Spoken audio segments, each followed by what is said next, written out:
Today, we'll be hearing about luxury apartments on Lane, the best study spots on campus, and new locker pickup systems for campus dining. All this and more coming up on Buckeye TV.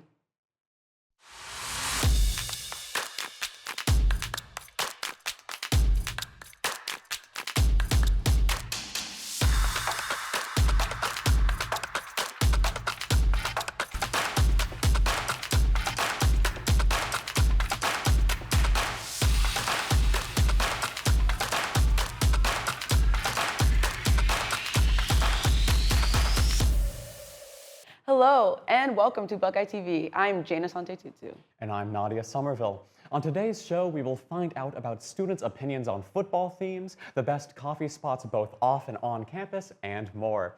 But first, it's been exactly 6 months since Governor DeWine signed Senate Bill 1, the Advance Ohio Higher Education Act, and 3 months since it's gone into effect. Among other things, SB 1 prohibits DEI offices and programs in higher state institutions. Here is Noelle Pride reporting from the Office of Diversity and Inclusion's old home, Hale Hall. Over the summer, the Ohio State University's administration terminated the Office of Diversity and Inclusion, leaving staff unemployed and the studies to haunt Hale Hall. The Center for Belonging and Change in the Ohio Union was replaced with Buckeye Commons, shaking the spirits of students and faculty that once felt a safe haven. Now that students are back on campus, let's see how SB 1 directly affects them this new school year. Besides moving the DI offices, not so much. Besides, the warnings that I see every time I go on the Ohio State website. But other than that, I see a change. Definitely different since, they remove DI. I know it doesn't just affect Ohio State, it affects every college across America. So overall, not surprised that they passed the bill, but exploited, yes. Back in the spring, Ohio State faculty and students, along with others from the Columbus community, came together to protest SB 1 and how the university will handle the bill's passage. While students remain outspoken, many of the faculty choose to be quiet on campus as they hope to stay and protect their students. While it is confirmed that the office signs in Hale Hall will eventually leave, the majority of the staff are here to stay. It seems that the students of Ohio State are disappointed, but keeping a positive mindset as they return back to this new school year. Reporting for Buckeye TV, I'm Noelle Pride. Before the defending national champion Buckeyes continue their dominance on the gridiron this season, Ohio State added new traditions during home football games. Riley Cahill went around Ohio State's campus asking students what they thought about new game day experiences. Back in August, Ohio State announced that there would be new game day experiences added to Ohio Stadium for this year's football season. These new traditions include new crowd themes, the merging of Block O student section, and more. Today I went around and asked Ohio State students what they thought about the new game day experiences. What are your thoughts on crowd themes in the football games, like Scarlet the shoe, the helmet stripe theme? Do you like them or no? I like it a lot. I think it brings a collaboration to the stadium and just makes it even more loud. I just love the look of it too. The Scarlet, the shoe was awesome. The helmet theme was just electric. Like everybody was wearing all the right colors in all the right places. It just looked so cool. Not only have Ohio State students enjoyed the game day experiences like the crowd themes, but they've also appreciated something that has been lacking from TV networks in the last few seasons: home night games. The Buckeyes will have their second night game at home against Minnesota on Saturday night. Night games or day games, and why? Oh, night games for sure. It's just a lot nicer. The weather's cooler, and it's just like it feels kind of scary for the other team at night. Under those bright stadium lights, it's an environment that just it can't be matched. Ohio State students have liked the new traditions that have been added to the shoe and are looking forward to next week's 7:30 p.m. home game against Minnesota. With Buckeye TV, I'm Riley Cahill. Walking around on campus, you may have noticed the spotted lanternfly, an invasive species of bug. These bugs do not pose any threat to human health, but as they are harmful to many types of crops, it is advised that if you ever come across one, you should squish it. The Rambler apartment complex on Lane Avenue has just opened their doors to residents. Let's just say luxurious living would be an understatement. Here's Finley Foster with more. Leasing season is here. Many Ohio State students are currently faced with the housing dilemma of where to choose to live off campus. The Rambler is on Lane Avenue, and it is a huge, newly established apartment complex that seems to have a lot to offer. I'm here to interview current residents and a current employee to see what their experience has been like here so far. It's been a really good experience so far. It's been cool to see everything come to life because it's brand new and no one's really seen it before, so everything has been amazing. Could you talk a little bit about some of the amenities Rambler offers? So one of the first amenities I think of when you walk in is Daydreamer. So there's coffee, and then there's a bunch of study spaces. You can go like in the lobby area, or you can go up to the second floor and there's individual rooms there. And then on the third floor is the workout room, and then there's also the pool. So I've been enjoying laying out in the pool. And then probably my favorite room is the yoga room. It just has like amazing view, and then there's free classes for Rambler residents. I live in the Stoneleigh, and there are 6 of us, and then we pay $1,000 a month. For next year, a 4-bedroom unit here starts at $1,369, while a 1-bedroom apartment can reach cost up to $2,459 a month. A current Rambler employee, Gracelyn Johns, is here to show us what it looks like behind the scenes, helping manage around 800 residents during leasing season. What is your role here at Rambler? My role at Rambler is a social media intern and leasing and marketing assistant. I post on social media daily, and I create content weekly to be posted on social media and to be ran for ads. I also help for leasing, and I give tours, and I answer questions that residents may have. Working here during leasing season has been very busy, kind of hectic at times, but it's very enjoyable. I definitely would recommend that other students would live here. It's a great building and a great property. All of the amenities are super awesome and are definitely worth the rent. And when should students sign their lease for next school year if they're interested? I recommend that students sign their lease mid-September, if not sooner. Based off of this year, we have definitely been filling up quickly. This type of student living seems to be a one-of-a-kind experience. Reporting for Buckeye TV, I'm Finley Foster. What are the best study spots on campus? What are the best coffee shops on campus? And what do residents think about living in the West Campus Towers? You'll find out after this break.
With midterm exam season upon us, students need places to study. Here's Elena Helzinger with more on the different study spots on campus. On a campus as big as Ohio State, students have no short of study spaces.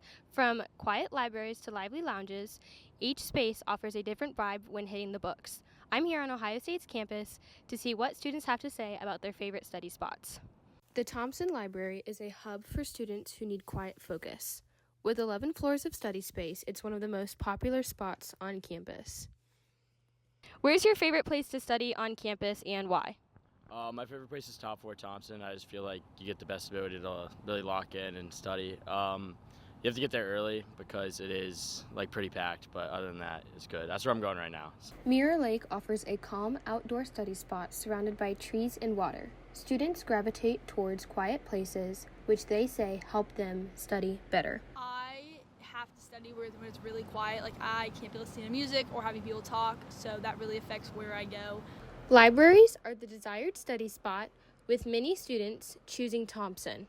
My favorite spot to study would be either Thompson or my room, or I've really been liking the journalism building. They're all pretty quiet, and I feel like there's not a ton of people around to distract me. For students not in the mood to walk far, the residence hall lounges are cozy, convenient, and just steps away from your dorm room. Depends really how I feel. If I really need to get something done, I'll go to the library, but if I kind of feel like being a little lazy and just doing a little bit of work, I'll just stay in my dorm. Whether indoors or outdoors, Ohio State students like their study spots quiet so that they can get their work done. From Buckeye TV, Elena Helsinger. As a new school year starts, Morrill and Lincoln Tower get an entirely new batch of students. Caleb Ardle is on the scene to learn current and former residents' opinions on the often overlooked West Campus towers. Morrill and Lincoln Tower stand tall on the banks of the Olentangy. This year, with a smaller freshman class, the towers switched from 16-person suites to 10 to 12-person suites. I'm here to get student opinions on the new living arrangements and their time spent in the towers. How's your experience been living in the towers? So far, it's been great. I thought it was going to be bad when I first looked at it, but getting to know other people there, it's been fine. It's been fun. How's your experience been living in the towers? My experience has been good. All of us are really similar, so we all get along. Built in 1967, the towers have been housing students for 58 years. At max capacity, the two towers can each house just under 2,000 students. Last year, the large storage capacity was vital to house a record-breaking freshman class. This made most suites house their full capacity of 16 students. Current freshmen now enjoy smaller suite numbers, with the most having between 10 and 12 people. Do you think your suite has too many people in it, or could it handle more? I think it probably has just the right amount. I don't know if many more would be good. Last year's residents have differing opinions from their experience in the towers. What was your experience like living in the towers? It was fine. I made a lot of really good friends living in the towers, but outside of the community, I didn't really enjoy my time in the towers. The new living arrangements have had a positive effect early into this school year. With Buckeye TV, I'm Caleb Ardle. Coffee has become almost essential for today's youth. What do campus students say about the coffee shops? Here's a report from Maxie King. OSU campus coffee shop has become an indispensable part of students' life. What kind of suggestion that students want to say to the campus coffee shop? Let's find it out. If you could make one suggestion for the campus coffee shop, what would it be? So whether it's just out in the lobby, because I noticed that there's a lot of people always around and there's always people waiting for their order. And more counter space, that would be probably my biggest one. Probably more of a variation of add-ons, and also I wish you could warm up food and pastries rather than having to do ourselves. And what are the most common students' feedback points? Both taste and price. The coffee here is not as authentically made as just a coffee shop that you find on High Street or around here, a local coffee shop. And it's also really expensive. Although students have some comments on the price and taste, the business of the coffee shop on campus is still good because these coffee shops are the fastest way for students to get coffee on campus. We have a lot of students come in who maybe have allergies, and we have to make sure everything is sterile for them. A lot of people come in and maybe they're getting a coffee later at night and they want decaf. That's another big one. Is there any delays or mistakes orders in this coffee shop? Yes, all the time. Whether it's human error, so anybody misread the ticket, or it was even just a customer error. It's there's so many things that could go wrong. Now, what's your opinion to the campus coffee shop? We are looking forward to hear your voice. This is Maxie Kang from Buckeye TV. If you've used the campus area bus service, or cabs for short, this school year, you've probably noticed that the buses are often delayed. This is causing frustration among students who rely on the cab service to make it to class on time. According to Dan Hedman, the university spokesperson, the delays are due to ongoing road construction that should be completed by November. New food lockers installed in campus dining locations? And do students prefer North or South Campus? Find out after this break. Welcome to Buckeye Blitz, Inside the Action, where we take you behind the scenes of sports production at Ohio State University. Here at OSU, we're not just capturing the game, we're creating an experience. From prepping scripts to coordinating live shots, every moment is a team effort. But it's not all work and no play. Behind every great production is a team that knows how to have fun while learning. Join us as we dive into the world of sports production at Ohio State University, where passion meets creativity and every game is a chance to shine. Welcome back. Now, who's hungry for some change on campus? Students who frequent South Campus dining locations may have noticed new lockers to pick your food up from. Here's Nadia Somerville with more. Hello, Buckeyes. Anyone who isn't new to campus may have noticed that some of their favorite food spots look a little bit different this year. Popular dining locations like Union Market, Woody's Tavern, and Mirror Lake Eatery have introduced lockers for students to pick their food up from. You no longer have to tell an employee your order number and/or name. Instead, you just have to scan a QR code or input a 6-digit code to receive your food. Is this a good change, or would it have been better to simply leave the food pickup process as it was? Let's hear what some students think. I honestly don't love them because I just feel like it kind of takes up extra time. Like last week or something I was here and like I had to wait in line for like 15 minutes just to open my locker when it's like, I feel like it's just faster when they put it on the shelf. So I feel like I don't really see the point of them, to be honest. I just think that they add a lot of time, like to my trip to actually go get food. And honestly, I didn't really think it was that big of an issue with food getting stolen, so I can't really figure out like why we needed them. Like I just think it was kind of pointless. I think I would just rather have it stay how it was previously, just because, yeah, like I said, I feel like they just take up extra time and they're not really necessary. Yeah, I think we should go back to just asking an employee for the food, for sure. Interesting stuff. Well, either way, I hope that students are hungry for QR codes and 6-digit numbers, because it looks like these lockers are here to stay. Reporting for Buckeye TV, I'm Nadia Somerville. Recently, it was announced that OSU will be partnering with Columbus State to give students who graduate from Columbus State with an associate's degree an option to complete their bachelor's degree at Ohio State with all their tuition and mandatory fees paid for. This program is targeted towards the low and middle income students as a part of OSU President Ted Carter's Education Citizenship 2035 plan. Amazon has recently paid the FTC $2.5 billion for duping customers into enrolling in Prime. Speaking of Prime and spending outrageous amounts of money, hello OSU students. Kylie Zale is out on campus with more. Hello, and this is Buckeye TV. Ohio State students, past and present, have very deep-rooted opinions on which part of campus they prefer. Today, we are out on the Oval, the most central and iconic part of campus, to ask current students what they think. What is your preferred part of campus, north or south, and then tell me why. I really like South. I chose to live there for my sophomore year again, just because it's so quiet and calm. Plus, there's really good food options. North Campus reflects a city-like environment with large crowds daily.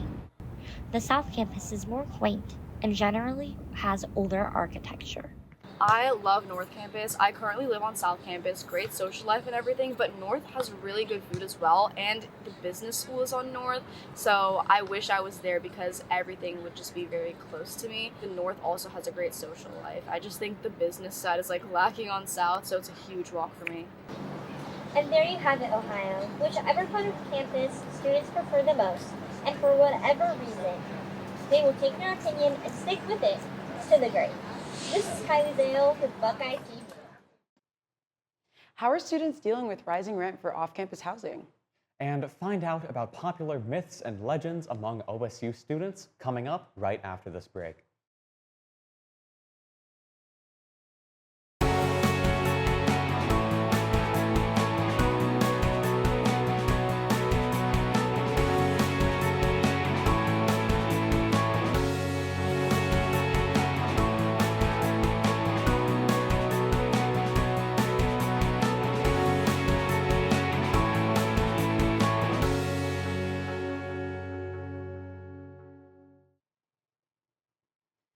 Off-campus living is getting more expensive for OSU students, with rent prices climbing to levels that are forcing many to make tough financial choices.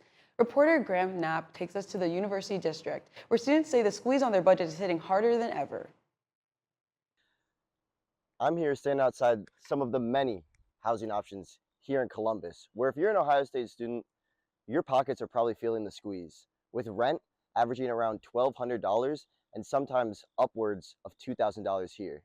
As a student, those aren't just numbers, those are life-changing decisions. Many students are being forced to stretch their budgets, pick up extra shifts, and even move further away from campus just to be able to pay rent on time. It's tough because it's so much of it comes out just every month, just right there, especially just how much it is as a college student. It's just hard to grapple with that much rent, and just like loans and stuff like that. It's just been hard. Bennett's story isn't unique. A surge in high-end apartments, complete with pools, gyms, and other modern amenities, as well as local university area real estate companies jacking up the price for rent, has completely shifted the market. I mean, they've definitely gone up. Like being a leasing agent and a student, it's tough because I'm showing kids properties. It's definitely high prices, especially for single bedroom properties. It was definitely tough. And I felt bad for a student, and me myself, I'm paying more as well. So I definitely feel for students as they continue to increase.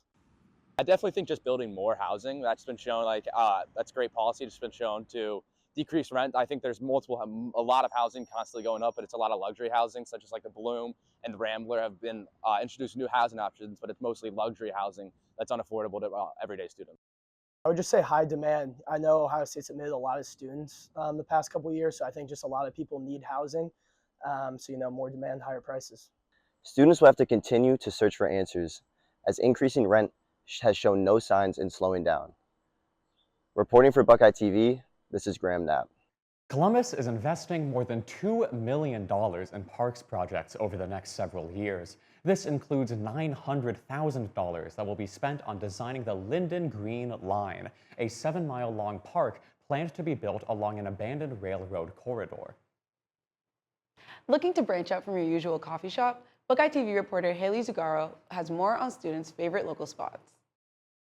Fall is officially here, which means festivities are ramping up and coffee shops are getting creative with their drinks. Everyone knows about Starbucks and their popular seasonal flavors, but we're here asking students about their favorite local coffee shops near campus to get a feel for the Columbus coffee shop scene. What is your favorite local coffee shop near campus? Stoff's in Victorian Village. I love the vibe of Stoff's overall, and they have really good coffee as well. If you had to pick one, would you choose Starbucks or Stoff's? I'd probably choose Stoff's because I like to support local businesses. Just a quick walk from South Campus, Stoff's is a student favorite and even offers seasonal beverages like the pumpkin spice latte. What is your favorite coffee shop in Columbus near campus? I really like Gata Magica on High Street. It just has a cool atmosphere and their prices are really good. They have $2 latte Mondays. How do you feel about fall drinks? I'm not a huge fan of fall drinks, but I do really like to get maple syrup around this time of year in my Gata Magica drink. Gata Magica's fall specials include the maple caramel macchiato, the s'mores latte, the raspberry white mocha, the pumpkin spice latte, and the French toast matcha. Do you go to Starbucks a lot? Not really. I prefer to support local small businesses over like big conglomerates like that. Instead of stopping by Starbucks, consider checking out some of these student-recommended local spots this fall. For Buckeye TV, this is Haley Zugaro. Thanks for joining us for today's episode of Buckeye TV. I'm Gina Santetutu. And I'm Nadia Somerville. We'll see you next time.